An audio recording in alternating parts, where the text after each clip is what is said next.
Shalom, selamat pagi Bapak dan Ibu. Kita diberikan kesempatan untuk kembali beribadah. Sebelum kita memulai ibadah, mari saya undang untuk sama-sama kita berdoa. Kami bersyukur, berterima kasih Tuhan buat pagi hari ini.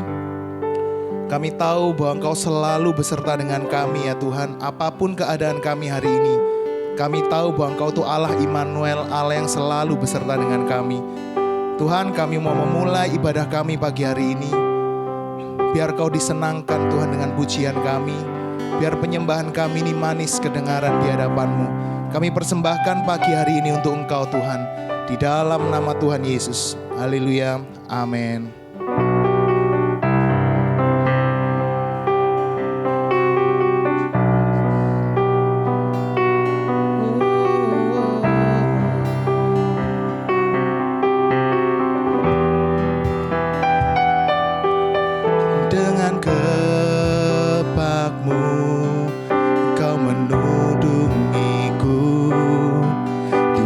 Sayap-Mu ku akan berlindung, tak perlu takut pada kegelapan malam.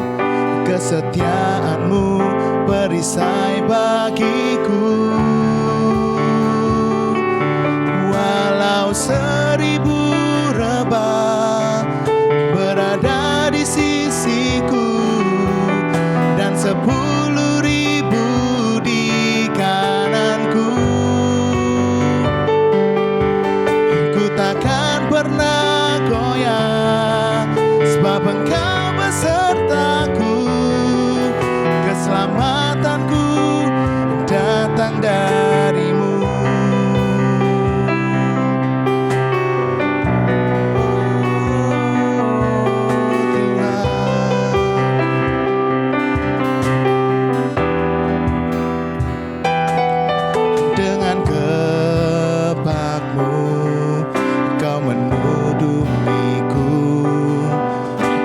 Sayap-Mu ku akan berlindung, tak perlu takut pada kegelapan malam.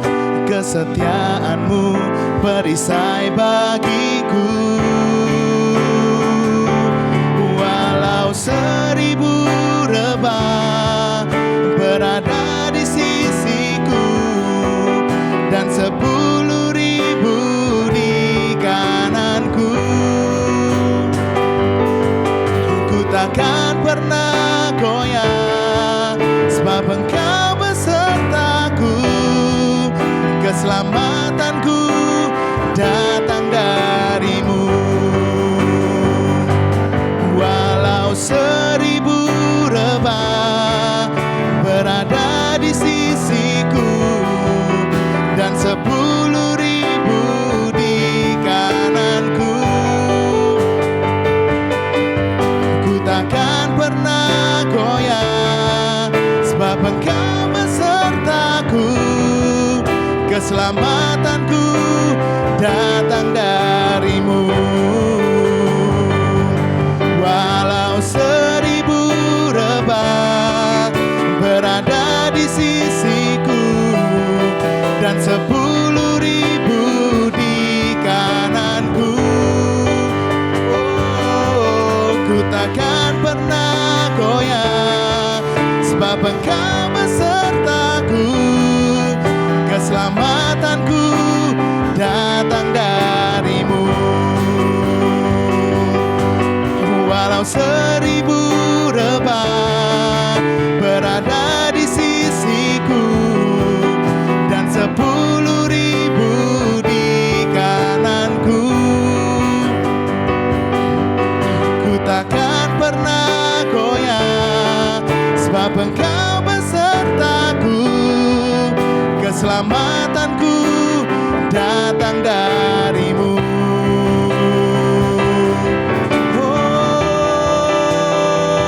Ku puji, ku sembah, ku tinggikan nama-Mu.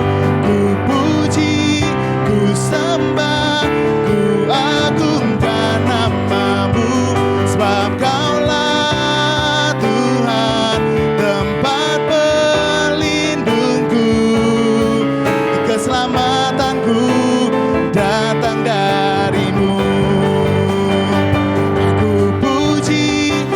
sembah, ku tinggikan nama-Mu, ku puji, ku sembah, ku agungkan nama-Mu, sebab Kaulah Tuhan, tempat pelindungku, keselamatanku datang dari-Mu. Ku puji, ku sembah, ku tinggikan nama-Mu, ku puji, ku sembah, ku agungkan nama-Mu, sebab Kaulah Tuhan, tempat pelindungku, keselamatanku datang dari-Mu. Walau 1000 rebah berada di sisiku dan 10.000 di kananku, ku takkan pernah goyah, sebab Engkau besertaku, keselamatanku datang dari-Mu. Walau 1000 rebah berada di sisiku dan 10.000 di kananku, ku takkan pernah goyah, sebab Engkau besertaku, keselamatanku datang dari-Mu. Walau 1000 rebah berada di sisiku dan 10.000 di kananku, ku takkan pernah goyah, sebab Engkau besertaku, keselamatanku datang dari-Mu. Walau 1000 rebah berada di sisiku dan 10.000 di kananku, ku takkan pernah goyah, sebab Engkau besertaku, keselamatanku datang dari-Mu. Ku takkan pernah goyah, sebab Engkau besertaku, keselamatanku datang dari-Mu. Ku takkan pernah goyah, sebab Engkau besertaku, keselamatanku datang dari-Mu. Haleluya, ku sembah Kau, keselamatanku hanya datang dari-Mu. Haleluya, sebab Kau besertaku,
ku sembah Kau Tuhan.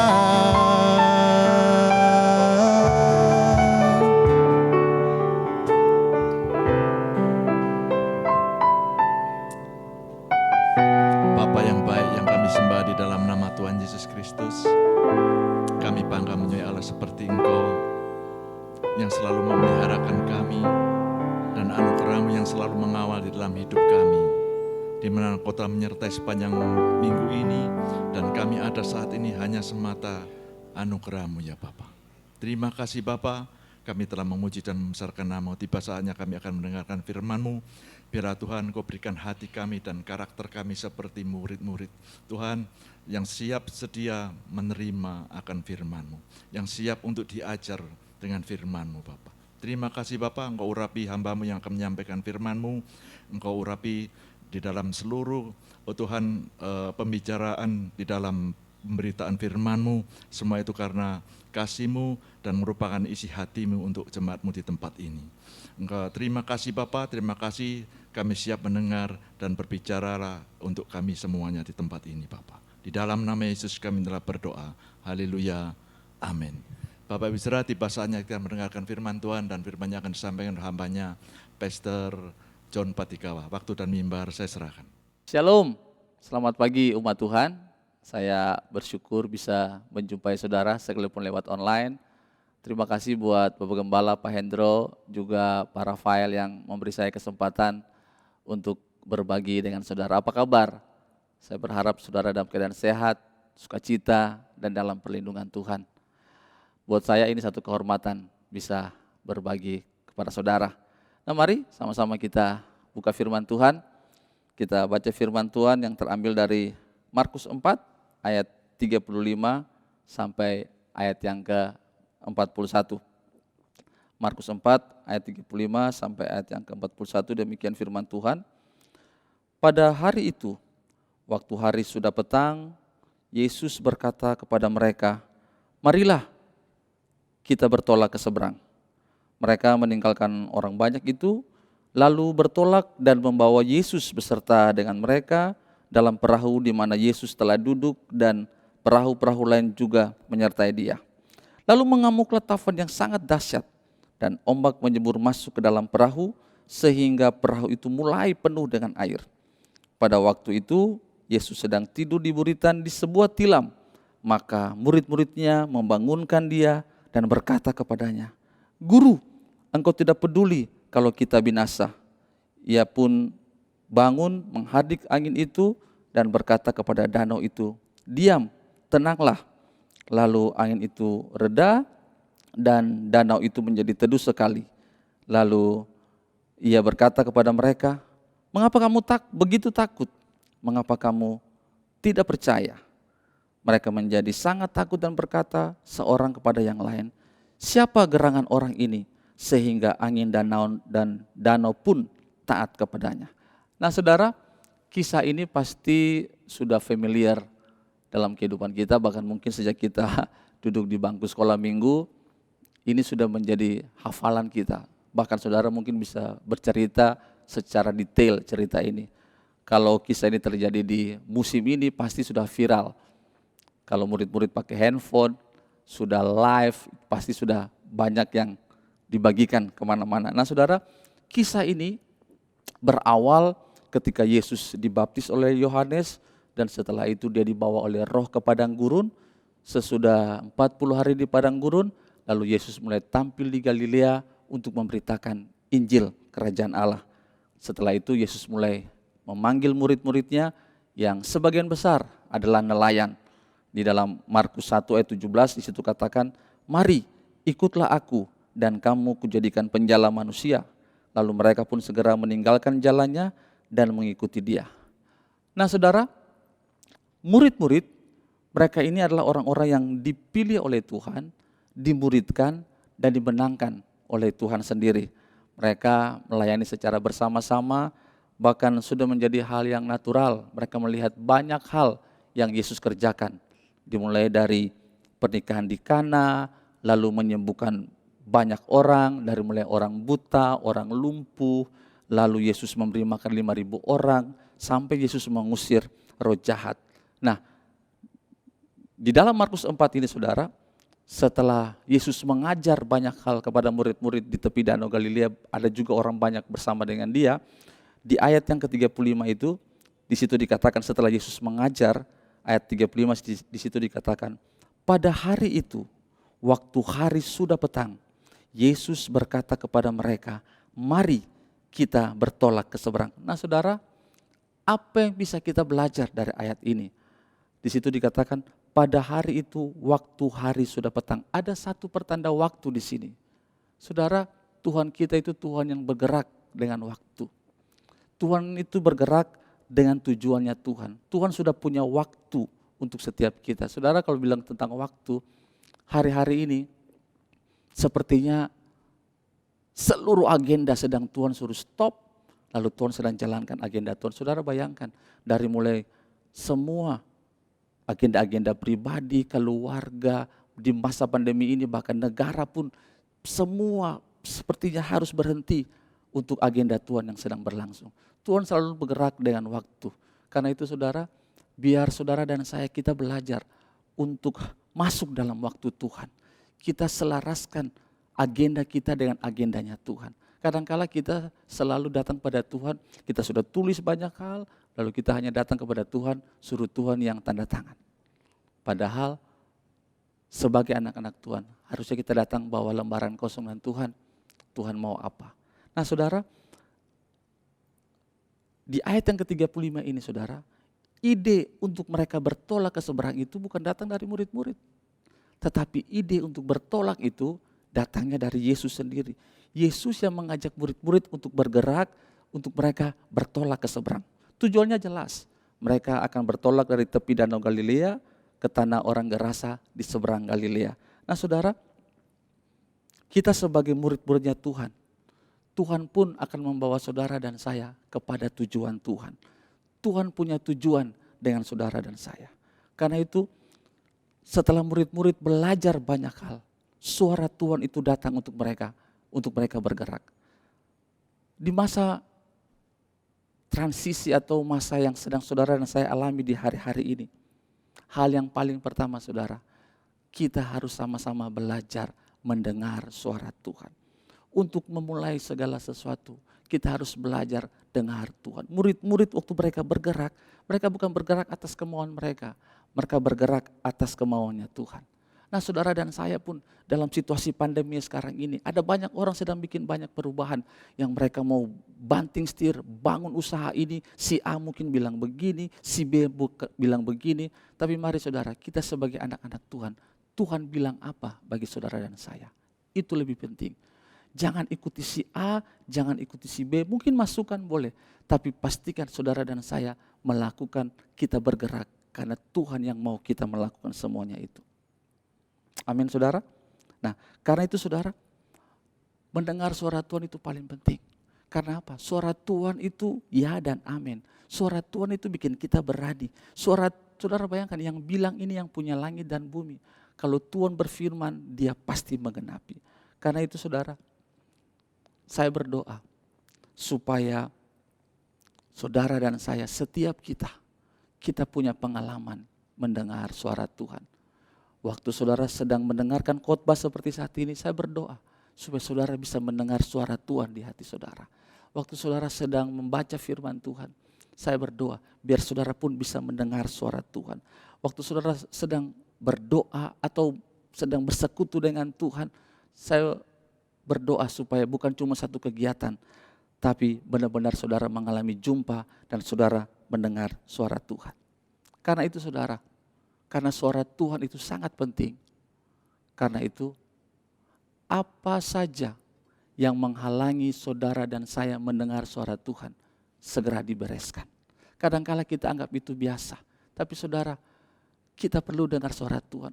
Jadi kalau ada hal-hal yang menganjal kita untuk bisa mendengar suara Tuhan, mari segera dibereskan. Kalau kita baca dalam Mazmur 24 ayat 3 dan 4 di situ dikatakan, siapakah yang boleh naik ke gunung Tuhan? Siapakah yang boleh berdiri di tempatnya yang kudus? Orang yang bersih tangannya dan murni hatinya, yang tidak menyerahkan dirinya kepada penipuan dan yang tidak bersumpah palsu.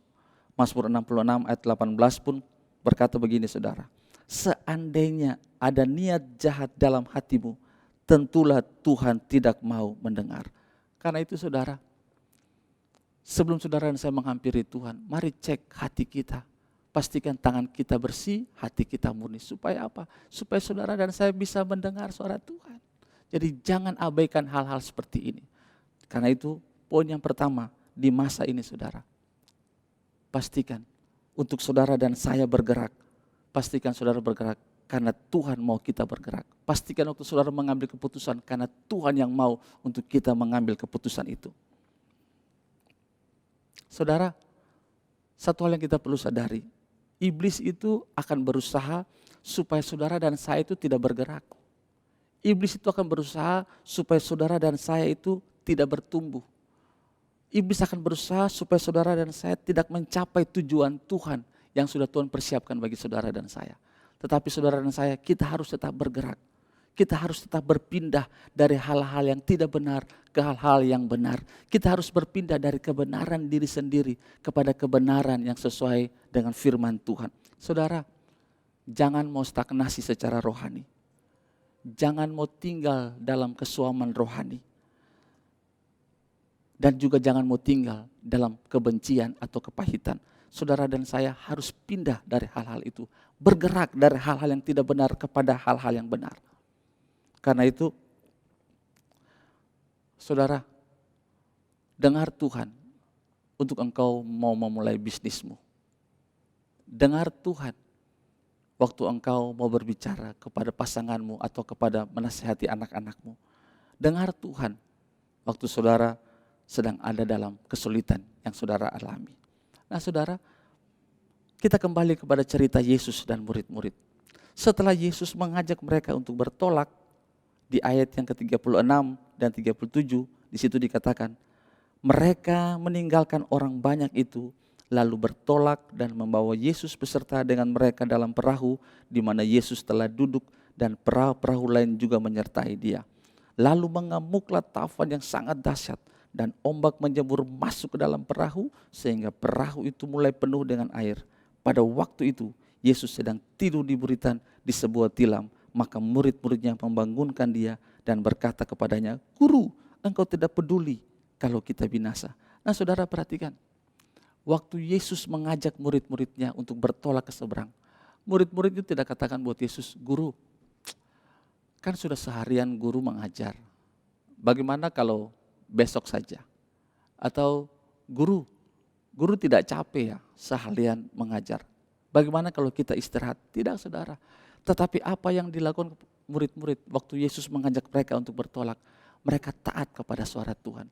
Mereka lalu bertolak bersama-sama Yesus dengan perahu itu.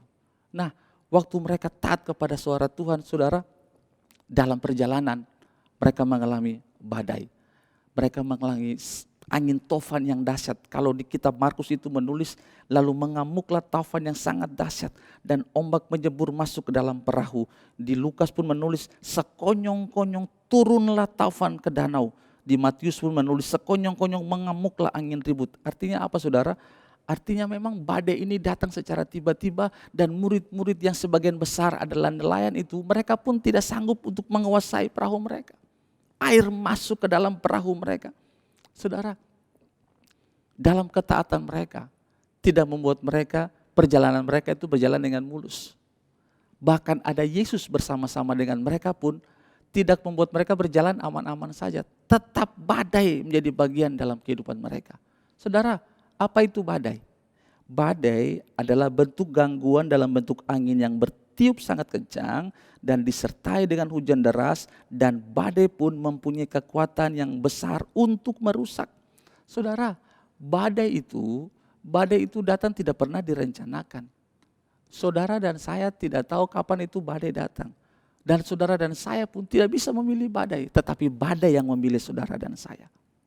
Nah mungkin dalam hari-hari hidup kita hari-hari ini, dalam situasi ini, bahkan di musim pandemi ini, saudara dan saya, kita ada dalam badai. Badai rumah tangga, badai di dalam pekerjaan, bahkan mungkin badai di dalam studi, banyak hal menghantam sampai kita tidak tahu harus berbuat apa. Saudara, dalam situasi ini, dalam badai seperti ini, Saya mau sampaikan kabar baik buat saudara. Ada satu kabar baik. Bahwa tidak ada badai yang berlangsung selama-lamanya. Badai tetap pasti akan berlalu. Badai pasti akan berhenti, saudara. Sama halnya dengan persoalan saudara dan saya. Tidak ada persoalan itu yang selama-lamanya. Persoalan pun pasti ada batas waktunya. Karena itu, waktu saudara dalam persoalan, jangan cepat membuat keputusan-keputusan yang permanen untuk sifatnya, yang persoalan-persoalan yang sifatnya cuma sebagai satu yang temporer, saudara. Maksudnya apa? Kadangkala kita dalam persoalan rumah tangga langsung berkata, sudah cerai saja. Atau ada yang bahkan mau bunuh diri, ada banyak yang langsung bikin keputusan. Orang Ambon bilang langsung titik. Padahal sebenarnya belum. Di balik semua itu saudara harus sadari bahwa waktu murid-murid mengalami badai mereka tidak sendiri. Ada Yesus bersama dengan mereka. Karena apa? Karena Tuhan punya tujuan dengan mereka. Kalau Tuhan mengajak mereka untuk bertolak ke seberang, artinya mereka pasti juga akan sampai ke seberang. Nah, dalam perjalanan waktu mengalami badai, masa Tuhan biarkan mereka? Haleluya. Kalau kita baca sejarah Alkitab, saudara tahu cerita tentang Yusuf. Bagaimana waktu Yusuf dimasukkan ke dalam lubang sumur.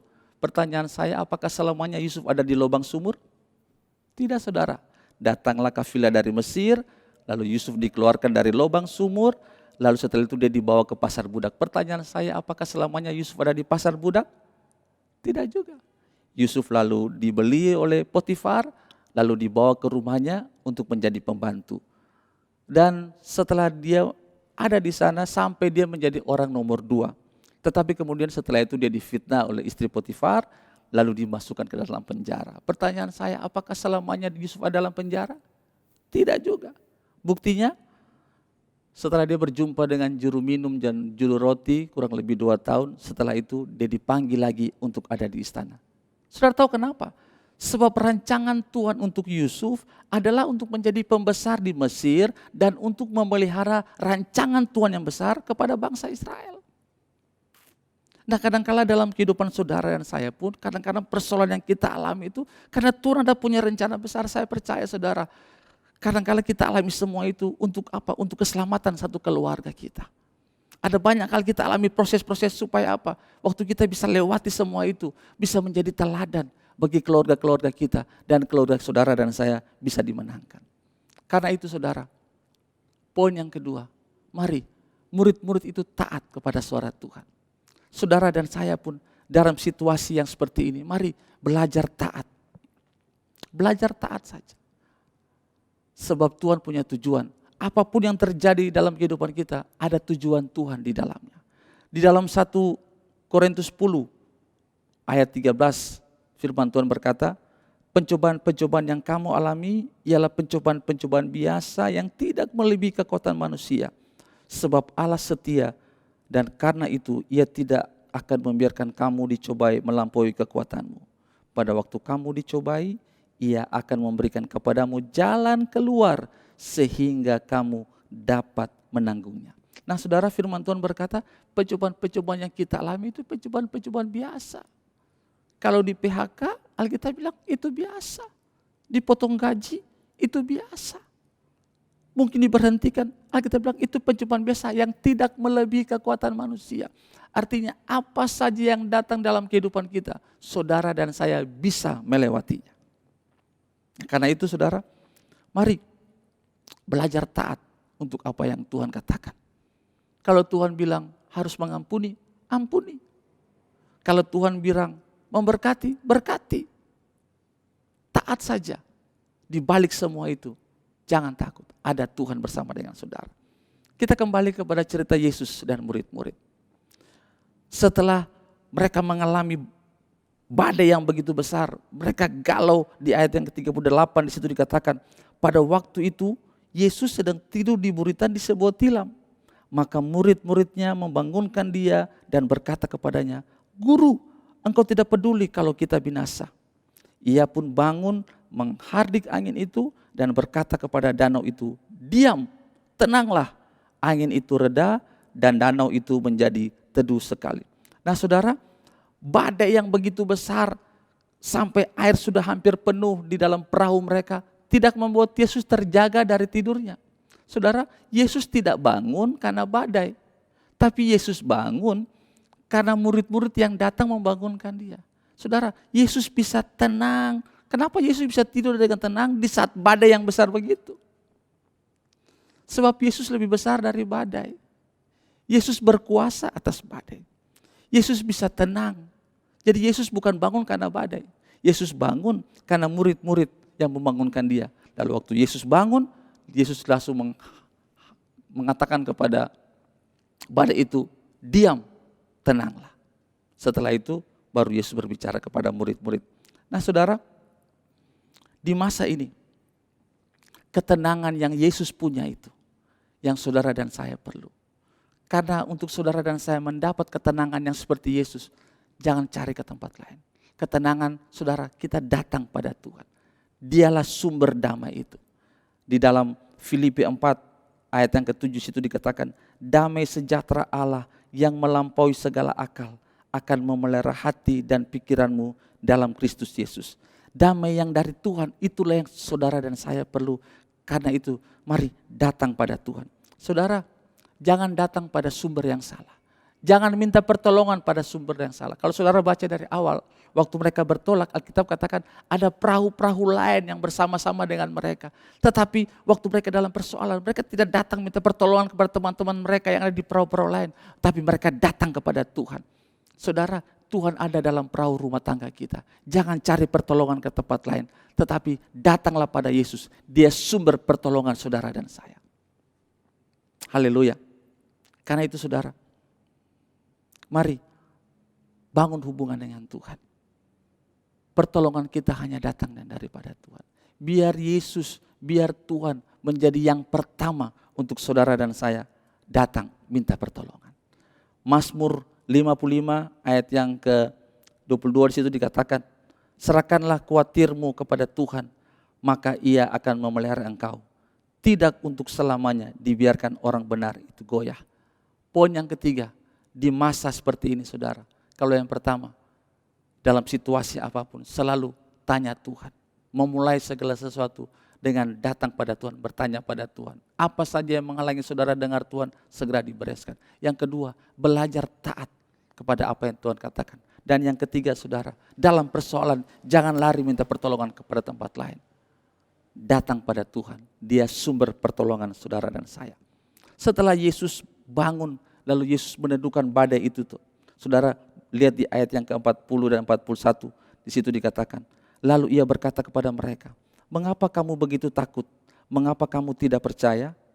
Mereka menjadi sangat takut dan berkata seorang kepada yang lain, siapa gerangan orang ini sehingga angin dan danau pun taat kepadanya? Saudara, kalau ada orang yang paling mengerti saudara dan saya, itu bukan pasangan kita. Kalau ada orang yang paling mengerti saudara dan saya, itu bukan pacar saudara. Tapi Tuhan, orang yang paling mengerti keadaan kita. Saudara bayangkan, waktu murid-murid itu dalam keadaan galau, emosi, ketakutan, mereka datang, mereka katakan buat Yesus, Guru, Engkau tidak peduli kalau kami binasa. Pertanyaan saya, apakah benar Yesus tidak peduli? Mereka coba saudara masuk dalam cerita ini, membangunkan dengan begitu kasar, Guru, Engkau tidak peduli kalau kami binasa. Saudara, kalau saya jadi Yesus mungkin saya bisa saja langsung emosi. Tapi waktu Yesus bangun, Yesus tidak memarahi mereka. Yesus langsung berurusan dengan persoalan itu, baru Yesus katakan kepada mereka, kenapa kamu takut? Kenapa kamu tidak percaya? Hari ini pun saudara, Tuhan sangat mengerti kita. Kadang-kadang waktu kita dalam situasi yang kalut, ketakutan, kadang-kadang kita bersikap, saudara sudah seperti orang tidak percaya Tuhan. Perkataan-perkataan mungkin kasar, sikap kasar kepada keluarga kita. Saudara, lalu kadang-kadang waktu kita mau datang kepada Tuhan, kita sudah malu, merasa, aduh Tuhan, saya kok seperti ini. Tapi mari saya bilang, Tuhan paling mengerti keadaan saudara. Tangan kasih-Nya selalu terbuka kepada saudara dan saya. Saudara, waktu Yesus bilang kepada mereka, kenapa kamu takut? Kenapa kamu tidak percaya? Di dalam perkataan itu, seperti Yesus mau bilang begini, kamu lupa siapa yang menyembuhkan orang sakit itu? Engkau lihat siapa yang membuat orang lumpuh itu berjalan? Yang memberi makan 5.000 orang. Itu siapa yang melakukannya? Murid-murid menyaksikan semua yang Yesus lakukan. Tapi waktu mereka dalam persoalan, mereka lupa semuanya itu. Mereka ketakutan. Dan hari ini saudara, itu pun yang terjadi dengan saudara dan saya. Kadangkala waktu kita alami persoalan-persoalan yang seperti sekarang ini, kita lupa semua kebaikan-kebaikan Tuhan. Karena itu hari ini Tuhan mau bilang buat saudara dan saya, kenapa kamu takut? Kenapa kamu tidak percaya? Saya simpulkan 4 hal di musim ini, dalam situasi keadaan dunia yang seperti ini, yang perlu saudara dan saya lakukan. Yang pertama, selalu belajar dengar Tuhan. Mengambil keputusan memulai dari mendengar suara Tuhan. Yang kedua, belajar taat saja terhadap apapun yang sedang Tuhan izinkan terjadi dalam hidup kita. Sebab saudara tidak sendiri, ada Tuhan bersama-sama dengan saudara. Yang ketiga, jangan lari minta pertolongan ke tempat lain. Datang pada Yesus. Dia sumber pertolongan saudara dan saya. Dan keempat, jangan takut. Percaya saja. Saudara dan saya, kita pasti akan bisa melewati musim dan badai yang sedang terjadi hari-hari ini. Tetapi badai ini pasti berlalu. Pertanyaannya, apakah setelah saudara dan saya lewati badai ini, apakah kita semakin serupa dengan Yesus? Saudara, badai ini pasti berlalu. Tetapi apakah nilai-nilai kerajaan terus bertambah dalam kehidupan saudara dan saya? Badai ini pasti berlalu. Tetapi apakah iman saudara semakin kuat di dalam Tuhan? Saya mengajak kita sama-sama merenungkan hal ini. Supaya waktu kita lewati semua ini, kita bisa bilang bahwa bersama dengan Yesus, kita cakap menanggung segala perkara. Amin. Tuhan berkati saudara. Mari kita berdoa. Tuhan, terima kasih hamba-Mu selesai berbicara. Aku berdoa biar firman yang sederhana ini Tuhan memberi kekuatan kepada umat-Mu. Waktu mereka dalam keadaan yang galau, dalam keadaan yang bimbang dan ragu. Biar hari ini iman mereka dibangkitkan kembali. Bahwa segala yang mereka alami, semua badai hidup ini, kita pasti bisa lewati bersama dengan Tuhan. Dan ada satu gairah yang baru kembali untuk menjalani kehidupan ini bersama dengan Tuhan. Terima kasih Bapa, aku memberkati umat-Mu di dalam nama Tuhan Yesus. Haleluya. Amin. Tuhan berkati saudara. Bapak Ibu Saudara, kita telah diberkati melalui firman Tuhan pada siang hari ini. Dan kita nyanyikan Ku Bersyukur, kita akhiri ibadah pada siang hari ini.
Siang hari ini, dan melalui firman-Mu kami tahu firman-Mu menegur kami, firman-Mu mengajar kami. Bila kami menjadi murid-murid-Mu, menjadi anak-anak-Mu yang tidak mudah diombang-ambingkan teristimewa ajaran-ajaran di luar sana Bapa, tapi kami menjadi anak-anak-Mu, menjadi murid-Mu yang menyerupai Engkau dan mempunyai karakter seperti Engkau Bapa. Terima kasih Bapa, Engkau memberkati Bapak Pendeta yang John Patikawa yang telah memberkati kami semua melalui firman-Mu. Engkau berkati dalam keluarga dan belananya. Bapak Ibu Saudara, serang angkat kedua tangan Bapak Ibu sekalian. Berbahagialah engkau yang telah mendengarkan firman Tuhan, menyimpan dan melakukannya. Diberkatilah orang yang mengandalkan Tuhan. Diberkatilah suamimu, diberkatilah istrimu, diberkatilah anak-anakmu, diberkatilah setiap pria di tempat ini, diberkatilah setiap wanita di tempat ini, diberkatilah pekerjaanmu, diberkatilah rumah tanggamu, diberkatilah pernikahanmu. Bapak Ibu saudara sekarang pulang dengan membawa berkat dari Allah Bapa, berkat damai sejahtera, sukacita, kesukaan di dalam persekutuan dengan anaknya yang tunggal di dalam Yesus Kristus, dan Roh Kudus senantiasa menyertai sampai kesudahnya. Dan siang ini kami semua pulang membawa berkat Abraham, Isa, dan Israel, dan kami yang sudah diberkati untuk menjadi berkat. Di dalam nama Yesus kami telah berdoa. Yang setuju katakan, amin. Tuhan memberkati Bapak Ibu saudara.